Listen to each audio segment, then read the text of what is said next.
I think the relationship with hip hop and brands, like I think done genuinely, it seems cool. Like it lets people know, like, wow, Red Bull is, Red Bull through this show, or wow, like Nike just collabed with so and so. I think it's cool, but I think, it can get lost. I think it just has to be like from a good place for a good reason, not just like, hey, I want to market to urban people.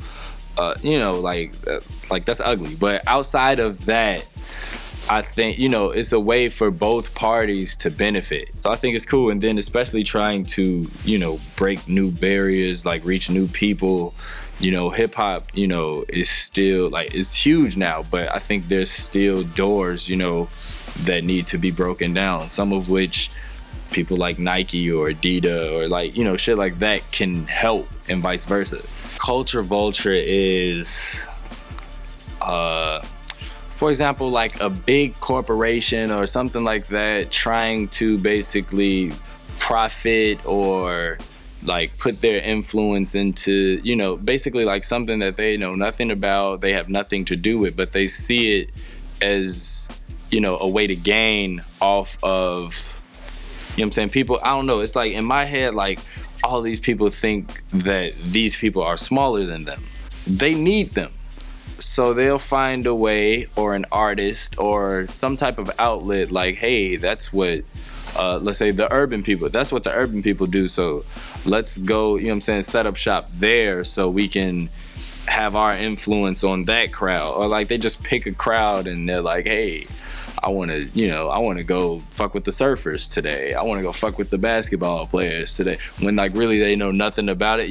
Like y'all don't surf. Y'all don't be out here surfing. Y'all don't hoop.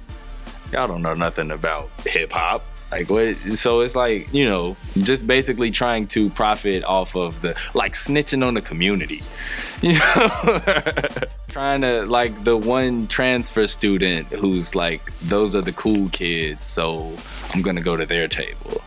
Most times that goes pretty bad. Like, the cool kids will like throw your food on the ground, like tell you to get to stepping and shit. But, if you go to the cool kids table, like, hey, I have this much money for you, that situation might be different. Culture vulture.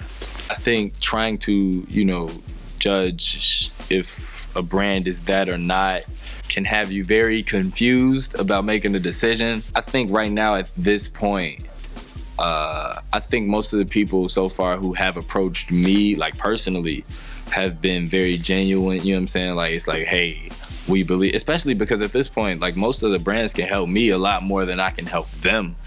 So it's like very genuine, like, hey, we, we support what you're doing. And it's like, we believe in you. But I think it's very easy for that to get clouded with, hey, you are urban youth. I think for me right now, everything gets a pass. But it's weird. It's weird because you never know, what's genuine and what's not if you don't know someone personally. Which a lot of the ways that shit like that works is just an email being sent. Hey, we are this company. We want to do this. We are this. So it's like from an email, you can't really, judge a person like, hey, is this a culture vulture or is this some genuine shit? Like, it's hard to judge with just the email. I've never been a hella fashionable dude, like, until like I was like fresh out of high school. I was like, man, I really need to up my bars on the dressing tip. It's funny, like most of my clothes now, and my parents are always like talking about me for this. Like, man, you stay in like some shit with dope on it. I wear like hella dope. I wear hella LRG because that's, I gotta fuck with the people who are fucking with me. And that's who, they look out for me. So I rock that shit faithfully. I think Adidas were my biggest, like when I was like 11 up, I've just been an Adidas stan because Tracy McGrady was my favorite basketball player.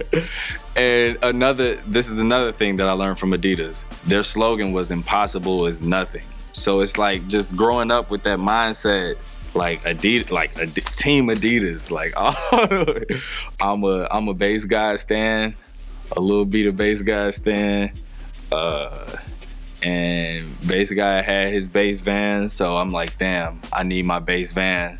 So when I was in Oakland, I bought some Vans and wore them every day. I can't wear them now because they like, it's like the thing about Vans that I learned is like the dirtier they are, the fresher they are.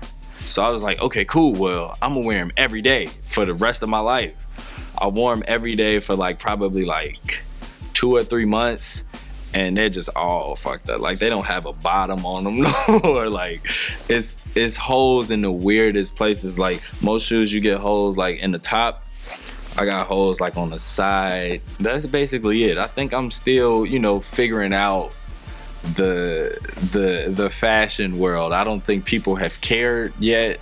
You know, like, hey, Saba has on this. It's like, who cares? Like I mostly wear, I'm a hoodies and jogging pants dude, you know? If I had to compare myself to a consumer product or brand, I would, you know, I gotta choose Adidas solely because I feel like I've always felt like Adidas was an underdog in like the urban world. It's like, you know, we Nike, we Jordan, and then I'm just the kid with his Adidas, and I'm like, But that impossible is nothing, man. Like that's what, like I've always felt that. So it's like, that's the message that I'm trying to send out via rap. I gotta run with that. I damn near wanted to go on a Kanye rant just now, like Nike, you know, Apple. The sound was terrible, just constantly, like people in the crowd was like, ah. I stopped the music and say, can everybody in the room head to the bar?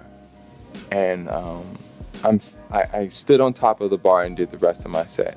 When we put up to his house, we was like, we looked at each other like, oh fuck, we are really at Rick Rubin's house. Like, I still have the water bottle that he gave me, that I drank all the water out of. The water just tasted different. I've had moments where I was just like, fuck it, man, I'm in debt, you know what I'm saying? I gotta get a job, I gotta, you know what I'm saying? I gotta stop with the music, you know what I'm saying? I've had plenty of moments like that, but honestly, this is what I'm passionate about, and what is success without struggle? I walked into that space expecting for people to be real and honest and genuine and not treat me like another number, and not treat me like another place, and not treat me like another, you know what I'm saying? But that's exactly how they treated me, and that's my own fault for assuming that they wouldn't.